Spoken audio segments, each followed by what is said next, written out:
Halo semua, kembali lagi bersama gue Frantino Matthew Tagal. Di video kali ini gue tuh pengen ngebahas tentang informasi-informasi atau teori-teori yang banyak banget beredar di lingkungan kita, yang sumbernya itu masih nggak jelas. Jadi cuman dari mulut ke mulut, yang cuman kayak katanya, dan katanya. Jadi yang buat teorinya juga siapa kita nggak ada yang tahu. Keasliannya juga itu kayak masih simpang siur gitu. Jadi orang masih bingung sama pengertian ini, karena masih banyak yang pro kontra. Jadi orang tuh masih nggak paham gitu. Sebetulnya ini bener atau enggak sih? Jadi gue tuh lebih ke ngebahas kayak ini nih mitos atau fakta. Jadi gue akan menjawab dengan 3 jawaban. Yang pertama itu mitos, yang kedua itu fakta, dan yang terakhir itu mungkin kayak ada penjelasannya atau tergantung lah gitu, atau ada yang agak relate tapi ya nggak bisa dibenerin atau disalahin juga. Jadi kita akan perjelas dengan video ini. Dan by the way, gue juga minta maaf karena gue belakangan ini jarang banget upload video di YouTube karena banyak banget kesibukan gue, apalagi di Instagram dan TikTok. Jadi bisa dibilang YouTube gue tuh agak terbengkalai. Padahal sedikit lagi channel YouTube gue tuh udah mencapai 100.000 subscribers. Jadi buat kalian yang nonton, kalian bisa banget subscribe channel YouTube gue sekarang biar cepet-cepet mencapai 100.000 subscribers. Jadi kemarin gue di Instagram tuh ngepost story, gue nanyain kira-kira apa sih informasi yang kalian denger yang sumbernya tuh masih katanya dan katanya, dan masih kalian percaya. Jadi gue pengen bahas keasliannya gitulah. Jadi biar nggak begitu lama, kita langsung bahas ke teori nomor 1. Yang pertama, katanya kalau olahraga pakai parasut bikin cepet kurus. Oke, jadi pasti masih banyak dari kalian yang beranggapan kalau kita olahraga pakai baju parasut yang kayak jas hujan itu, biar keringatnya tuh banyak keluar terus kita jadi cepet kurus juga. Gue sih bisa simpulkan itu adalah mitos, karena keringat di tubuh kita itu bisa dibilang sebagai sistem adaptasi atau ekskresi juga gitu. Adaptasinya, jadi tubuh kita kalau udah mencapai suhu yang terlalu panas, dia akan secara otomatis ngeluarin keringat untuk menetralkan suhu di tubuh kita biar kita nggak kena heat stroke atau kayak serangan panas. Biasanya kalau lu pernah lihat orang lagi upacara terus tiba-tiba pingsan atau kejang, nah itu kena heat stroke karena mungkin keringatnya belum sempat keluar tapi badannya udah terlanjur panas banget. Jadi bisa gue simpulkan olahraga pakai parasut bikin cepat kurus itu mitos, karena kalau udah ngomongin ngurusin atau kecilin badan atau bakar lemak itu udah berurusan sama pola makan atau diet, karena pola makan dan diet itu adalah faktor paling berpengaruh dalam proses penurunan berat badan kita. Jadi jangan ngandelin olahraga pakai baju parasut doang. Mungkin berat badan lo akan turun tapi yang turun cuman water weight atau massa air aja. Nanti lu minum, lu makan itu balik lagi. Nah, kita langsung ke teori kedua. Katanya nge-gym bikin pendek. Nah, ini juga salah satu teori yang beredar sangat luas dan masih banyak juga yang percaya, apalagi di Indonesia. Dan menurut gue di luar negeri juga sama sih. Ini juga banyak beredar kayak gini. Kita kalau pakai metode cocok logi ya memang dia tuh masuk akal. Jadi dengan kita ngangkat beban, terus badan kita tuh ketekan ke bawah karena gaya gravitasi, jadi kita nggak bisa tumbuh ke atas atau bahkan lu tambah pendek. Ya kalau pakai cocok logi sih agak-agak masuk akal. Tapi dari berbagai macam artikel, jurnal, dan penjelasan-penjelasan dari para ahli, itu banyak banget, bahkan semuanya tuh ngomong bahwa nggak ada kaitannya lu ngangkat beban berat sama tinggi badan, karena tinggi badan itu katanya yang berpengaruh adalah genetik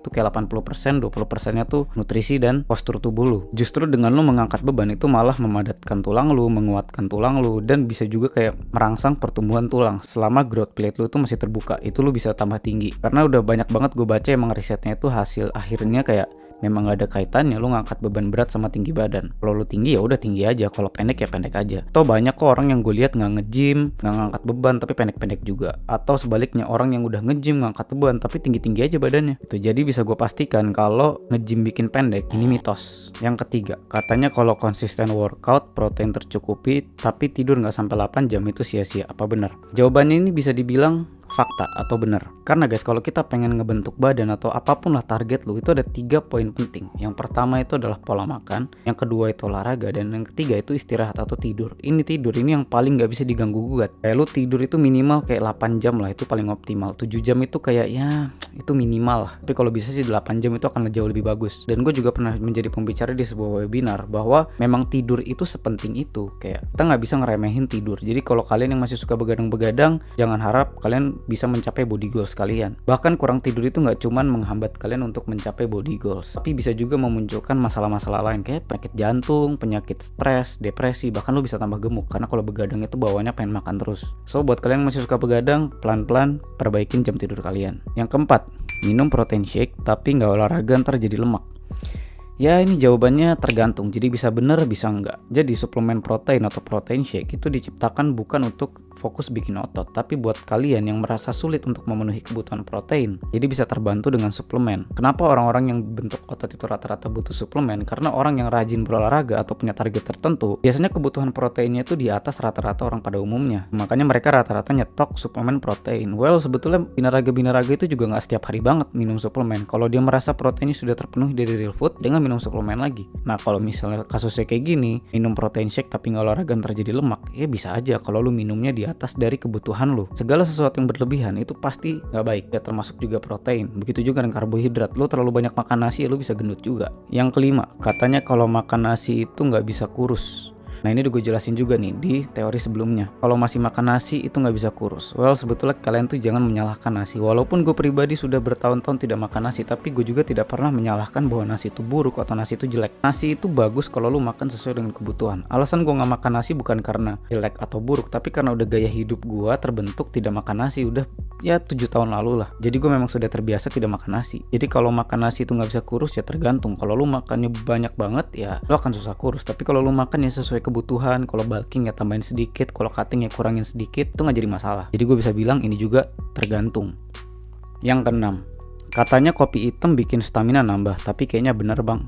Jawabannya itu memang benar. Jadi kopi itu mengandung kafein. Simpelnya nih ya, kafein tuh ngebantu meningkatkan heart rate atau detak jantung kita. Jadi gimana ya, kita jadi lebih terpacu atau adrenalin kita juga meningkat, sehingga waktu kita olahraga kita merasa lebih berstamina daripada biasanya. Sebetulnya pre-workout yang biasa kalian lihat di toko-toko atau yang biasa orang konsumsi pada dasarnya itu kafein, cuman kafeinnya lebih tinggi daripada kafein di kopi biasa. Gue sih saranin boleh lu minum pre-workout yang kemasan yang kafeinnya tinggi banget, tapi jangan terlalu sering. Takutnya lu imun atau lu ketergantungan. Jadi kalau lu nggak minum pre-workout seolah-olah olahraga lu tuh tidak optimal atau tidak maksimal. Padahal tanpa pre-workout pun sebetulnya itu fine-fine aja. Tapi terkadang kita tersuges karena kebiasaan dan ya kita udah imun sama kafein yang tadinya mempan jadi nggak mempan. Jadi gue saranin kalian juga batasin asupan kafein kalian. Yang ketujuh, katanya kalau nggak makan nasi bisa kena asam lambung. Well, asam lambung itu dari berbagai macam dokter yang gue pernah tanyain, asam lambung itu katanya penyakit yang muncul dari pikiran guys. Jadi pada dasarnya tuh kalau orang telat makan kena asam lambung itu karena pikirannya, jadi stres, terus mungkin lu banyak pikiran itu bisa memicu asam lambung lu. Buktinya kalau bulan puasa orang bisa nahan makan berjam-jam, dikit tuh nggak semua orang kambuh mahnya atau asam lambungnya nggak naik. Jadi ya bisa dibilang kalau nggak makan nasi bisa kena asam lambung itu ya tergantung lu nya. Kalau lu terlalu banyak pikiran, lu terlalu stres ya mungkin bisa aja kambuh. Tapi sebetulnya sih itu bukan sebagai patokan utama lu bakal muncul atau enggaknya asam lambung di perut lu. Karena ya orang luar negeri aja nggak makan nasi tuh fine-fine aja. Cuman kita aja di Indonesia gitu kalau nggak makan nasi ya nggak makan judulnya. Jadi gue bisa bilang ya jawabannya ini ya tergantung juga sih. Yang kedelapan nih ada dua langsung yang gue kutip. Yang pertama itu mau ngecilin perut harus banyak sit up. Yang kedua classic latihan abs bikin ngecilin perut. Ini jawabannya mitos banget. Seperti yang gue bilang, kalau kita mau ngomongin ngecilin badan, bakar lemak, yang berperan sangat penting adalah pola makan atau diet. Jadi lu harus melakukan defisit kalori. Latihan otot perut itu tidak mengecilkan lemak perut, tapi cuman menguatkan otot perut lu aja, otot core gitu. Tapi untuk ngecilin lemak perut itu nggak bisa, karena nggak ada yang istilah namanya spot reduction atau ngilangin lemak di satu bagian tubuh. Jadi misalnya lu pengen ngilangin lemak perut, lu abs workout gitu biar lemak perutnya hilang. Terus lu pengen ngilangin lemak kaki, lu ngelakuin squat setiap hari gitu biar lemak kaki lu hilang. Itu nggak bisa kayak gitu, karena lemak di tubuh kita itu berkurang secara merata. Tubuh kita ini canggih guys, nggak semanual itu untuk menghilangkan lemak. Jadi tubuh kita itu lemaknya hilang secara merata. Kalau lu defisit kalorinya benar, kalau lu olahraganya juga teratur, badan lu akan mengecil secara sendirinya, secara merata. Cuman biasanya yang paling PR itu emang di perut, karena itu adalah salah satu segmen yang paling tebel, jadi yang paling lama juga habisnya. Jadi gue bisa bilang mau ngecilin perut harus banyak sit up adalah mitos. Yang kesembilan, katanya kalau fitness nggak pakai susu protein nggak bisa jadi. Well, ini jawabannya juga tergantung menurut gue, karena seperti yang gue bilang, susu protein atau suplemen protein itu dibuat untuk orang-orang yang merasa sulit atau kesusahan untuk memenuhi kebutuhan protein hariannya. Kenapa orang-orang yang nge-gym, orang binaraga itu rata-rata punya suplemen protein? Karena kebutuhan protein mereka itu di atas dari rata-rata orang pada umumnya. Misalnya nih, orang pada umumnya tuh kebutuhan proteinnya sekitar 70 gram mungkin. Biasanya orang binaraga tuh udah di atas 100, kayak 150, 200 kayak gitu-gitulah. Dan itu untuk memenuhi dari real food atau makanan asli dari sehari-hari itu agak sulit, harus ngabisin porsi yang sangat banyak dan besar juga. Makanya banyak orang binaraga gitu atau atlet dia tuh nyetok suplemen protein untuk memenuhi kebutuhan proteinnya. Kalau proteinnya nggak terpenuhi ya dia nggak bisa mencapai body goalsnya gitu kan. Jadi ya bisa dibilang ini jawabannya tergantung lah. Yang terakhir, katanya kalau diet itu nggak boleh makan malam, bikin gendut. Nah ini jawabannya juga tergantung nih. Makan malam itu kalau masih dalam skala kebutuhan kalori harian lu itu nggak jadi masalah. Misal mau lu makan jam 9 malam atau jam 8 malam tapi itu masih dalam skala kebutuhan lu, itu nggak akan bikin gendut. Yang dibikin gendut adalah kalau lu udah penuhin kebutuhan kalori harian lu. Misalnya kebutuhan kalori lu tuh 2000, terus dari makan pagi, makan siang, terus lu mungkin sore makan itu udah mencapai 2000, terus malam lu makan lagi nambah 500 jadi 2500, jadi lu kelebihan 500 kalori. Jadi ya itu yang bikin gendut. Atau biasa orang itu suka kalap kalau malam-malam, kayak begadang atau dia mungkin nonton TV atau dia mungkin main game, sehingga ada bawaan pengen nyemil terus atau minum minuman yang manis sehingga kalorinya menumpuk gitu, jadilah lemak, makanya jadi gendut. Kalau makan malam itu masih dalam ranah kebutuhan itu nggak jadi masalah, tapi kalau kalori hari lu udah terpenuhi terus lu makan lagi, nah itu yang harus dihindari, itu yang bikin gendut. Nah jadi itulah 10 teori yang tersebar di lingkungan kita yang sumbernya itu cuman katanya-katanya aja. Gue juga menjelaskan dengan ilmu pengetahuan, maksudnya ini ilmu-ilmu yang tadi gue jelasin itu tuh bisa lu dapetin di mana aja, yang seharusnya tanpa lu sekolah khusus juga lu udah tahu sebetulnya, yang dimana banyak juga yang gue jelasin itu adalah pelajaran-pelajaran yang gue inget zaman gue SD, SMP dan SMA gitu, kayak ya kebutuhan protein, kalori dan lain-lain. Menurut gue itu basic banget, kayak semua orang harus paham sebetulnya.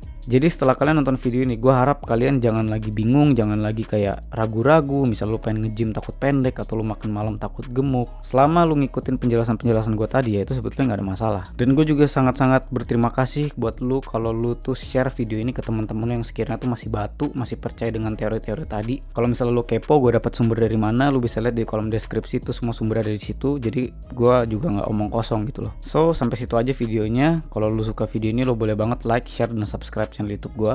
Lu juga boleh follow Instagram gue Frantino Matthew dan TikTok gue ino_gaul. Karena di sana juga gue banyak banget nge-share tentang trik-trik, tips, tutorial, saran dan macem-macem deh pokoknya. Dan video tuh singkat-singkat, jadi lo nontonnya tuh nyaman banget. By the way, gue mohon subscribe channel YouTube karena dikit lagi tuh gue udah mencapai 100.000 subscribers.